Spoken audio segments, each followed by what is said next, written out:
Hello. Hello. We're back. Yeah. He's back. Thanks. Sorry about last week. Yeah, we get a little bit run down and have a little bit of a cold, but Superwoman here, Supergirl. It's she getting holds it cold together. outside. Yes, very Yeah. cold. Yes, it's autumn. I'll show you something quickly. Look outside. So the colors, it's the autumn time. So anyways, that's that. Yeah, it's very cold Yeah. still though, but beautiful. And soon it'll be winter. Not looking Soon forward it'll to be, that. white fluffy things falling from the sky. Well, that's always fun. I'm always feeling like a little child. I'm the one out there running around going, He was born in India and he was grown up in Australia. So there's no snow. Not really. No, I'd never seen snow before, only on TV. And yeah, so it was very, very exciting when I first came to Sapporo. And What's this white thing? it's cold. It really is cold. It's like those shaved ice Yeah. that you eat Yes. with a syrup. So last week, what did you talk about? Because I was not here. I'm sorry.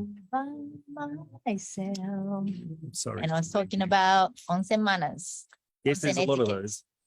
Just a very basic one that you need to know, that you're going to be naked to go in a public bath. Yes, that's the one thing about winter. If you're going to be in a winter country, you'll need to come to an onsen because it's nice and toasty in there. Yeah. Onsen manners. I think that was a big issue when I first came here. Yeah. I mean, we still had the whole, I'm naked. And you're not used to taking a bath with other people. No, not at all. No. I know in maybe in America and things like that, where the sports, when you're doing sports in high school, that everyone kind of after the game they all shower. But I think in Australia we didn't really do that at all. I mean, when I was in high school and we played sport was always like the last thing of the day. Yeah. And you got dirty and muddy and you went home and had a shower. That was it. You just walked home in the dirt. That was the fun part about it. And then swimming, of course, then we always had little areas where we just a little shower booth. So some people are a little bit shy about these things. So getting naked in front of people was a big a little bit. But I mean, the Japanese do it so well. They have the etiquette, they have the manners, and they don't seem to have a problem with other people being naked. It's in a bath. So for us, it's very natural, normal. I think it is normal for everyone, but yeah, but you're not used to it. I guess we're used to it since we're little. Yeah, well, that's it. That's the big difference, I think. Yeah, I think when you get to a certain age, then it's the naked thing becomes a bit of an issue. Yeah, and everyone gets a bit shy. And some people have little spots and things on themselves they don't want to. Everyone's different. Speaking of spots and things on their skin, one of the issues that a lot of people have a little question about with the onsen, and I get a lot of phone calls about this one. It's the big T word. Tea. Not the one you drink. The one you put ink on and go. The drilling. The drilling in your skin with the ink. Tattoos. Yeah. Now, yes, tattoos is a big issue. Yeah, in Japan it is. And I think still, well, first you have to go back to the cultural side of things, right? So if you don't know, and why it's such an issue is because a tattoo has like a little kind of stigma attached to it in Japan. Yeah, from a long time ago. Yeah. Tattoo was the marking system for the people who had, caused the crime. Yeah, well, the mafia, or the Japanese mafia, which is called the Yakuza, which is quite, one of their significant things is tattoo. And I think also in many, many countries, the tattoos have been seen as a little bit of a dark side or crime, or maybe right from a long time ago. But some cultures, of course, like in New Zealand and things like that, the faces are tattooed. Or I know it's the same. Well, I know it's the same. Yeah, they used to have tattoos, but that didn't mean any criminal thing or anything. No, it's just a cultural certain thing. Cultures. Yeah, certain cultures of tattoos are okay. Yeah, but in a public area, especially now after history of crime, and the people associate tattoos with some sort of criminals or dark or things like that. I think it might be a bit different now because we've got, the music scene now, and there's so many young people getting tattoos, and it looks cool for most people. And also sports, a lot of the sports now, they're heroes, but they've got tattoos everywhere. And but not really in Japan. That's the thing. well, yeah, it's still a bit of an issue in Japan, and a lot of people you don't see as often. I mean, I remember in Australia, I used to see tattoos everywhere, from women to, I think 16, maybe 18s, you're allowed to get tattoos in Australia. I'm not really sure. I think 16 or 18, the old, if you're that, you can get it. And you get some things that are cute, like little cartoons and stuff like that. And then there's other ones that, the big dirty ones that go right across, big, like writing and everything like that, which is, some people like it, some people don't.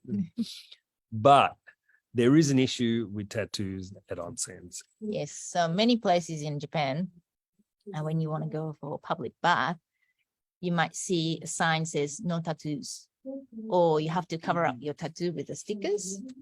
But then if you have, the big tattoos on your body, then you can't really use the stickers. No, the stickers don't work, and the stickers come off in the bath anyway. So it's not really hygienic. I think a little bit. I don't know if they still really associate foreigners with the.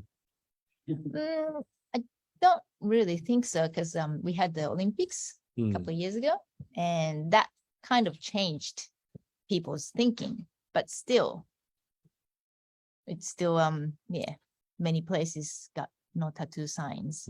Right. So you have to be careful if you are traveling through Japan. Check out, and you really must have an onsen, because it is a very cultural thing to do.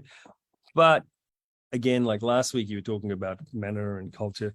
This is one of those things that if you do have a tattoo and you go into a public bath and stuff like that, you might, upset some people, especially the older ones that, are sitting there, and it's not very nice to look at for them, or they might feel a little bit uncomfortable, just like a foreigner would feel uncomfortable taking their clothes off. Like if you come in there and sit next to someone and start brushing up, and they might feel uncomfortable. So you do really need to be aware of it. As I remember coming here the first time about 30 years ago, not to Obihiro, but in Japan, and it wasn't an onsen, it was a center, which is a public bath area. And they had two centers right next to each other. It was one of my first days in Japan. And I was living in a small apartment with really not much water that went up, and it was just dripping. And everyone was saying, no, you don't have a bath here. You have a bath in the public bath. And I'm like, okay. And there were signs everywhere. Yeah. If you want tattoos, you have to go to this. If you have tattoos, you got to go to this one only. And if you don't have tattoos, then you go to the other one. So that was very, very in English, big signs everywhere. I haven't seen those anymore. That was 30 years ago. That was 30 years ago. But I think it was very clear then. I think now there's a little bit, especially with the bigger hotels and such popularity in Japan with the traveling and stuff, that it's a little bit more open, but please be careful when you go. So what about tattoos and Marumi Go Onsen? What do you? Well, we have, of course, the big public bath, and also we have this small private bath. That's like for the families, or if you want to go take a bath by yourself. Call it a family bath. Yeah. It's a private. So you can go by yourself, or you can go with your family, or spouse, or those things. But we always when we get phone calls about tattoos, we kind of said, well, we have this private bath that you can still enjoy the natural onsen, and you don't have to worry about other people, because if you're shy as well, then you don't really want to go in for the first time in a big one with tons of people around. So it might be a good way to experience the onsen. Just go by yourself or with your family. You can just enjoy. Don't have to worry about other people around you. And so that's what we do. That's truly unique, that one, that little private bath. We're very, very popular. It's good for the older people who might want to, need a bit of assistance. And it's great for for the family side of things too. Like you know, it's nothing better than going in with a family full of kids, and Yeah. you got mum and dad and a couple of kids all having a bath together. That's one of the most amazing things, I think. That I used to love that. That's a Japanese culture. There again, yeah. Like a lot of people say, you know, family that eats together stays together. I think maybe a family that bathes together stays together. So that's my little take on it. But the private bath's very unique. And really, if you come down this way, and I hope you do, even if you have a tattoo or you don't have a tattoo, you have to try this public bath. It's a small little private little area. You have your whole room, the whole changing room to yourself. Yeah. Yes. And yeah, for me personally, I use the public bath and the private bath in a different way, because when I want to be by myself and kind of, you know, meditate and be quiet when there's no one around, then I'll go to the private bath and just enjoying it my own time in bath. And if I want to really relax, then I go to this big bath, because in a big bath you have this huge window on one side that you can just enjoy the nature. You see squirrels running around sometimes, and just, you know, it's nice to be in a big open space. And sometimes you could be by yourself, or if there's only a few people around you, then you just have this space to yourself as well. You're so spoiled. You got these choices of baths that you go to. You have a choice too. You Please can go come to the and big visit one. us. You can go to the private one. Yes, Everyone's got a choice. I think so. I like both of them. I'm very, very grateful for the opportunity to have the choice of baths, small, big, by myself. So Yes. yeah, but something that everyone out there listening, you have to try. So Onsen. onsen, That's what Japanese culture is about, I think. yes, it is. Yeah. So come and experience with us next time you're down Hmm. or up or across or I don't know. around.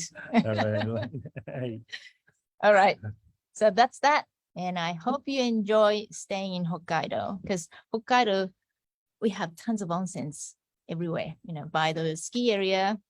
After, you know, skiing or snowboarding, you can go for onsen. That just relaxes you. Fully. Yes. And the cold to the Experience, warm. yes, experience nature, experience an onsen, experience the culture, Experience and, people, food, and just everything. and there is something for everyone. So don't that big tattoo and the cultural side of things. You know, we can get around it. There are places around it. So don't be scared. Just don't think, oh, because I have a tattoo or many tattoos, or there's no way I can have a bath in Japan. That's not true. It's not true. This is for you too. All right. Okay then. Well, my girl's off to Phuket. I'm going for the business trip. Yes. And studying. Oh. See, last week I was all by myself here. And next week I'll be all by myself. No, I'll be home. Oh, you'll be back. Yeah. There you go. So see you So next week. Then. Next week at Onsen Ripples. Yeah. See ya. See you on Tuesday Bye. at 1 o'clock. Bye. Bye. See ya.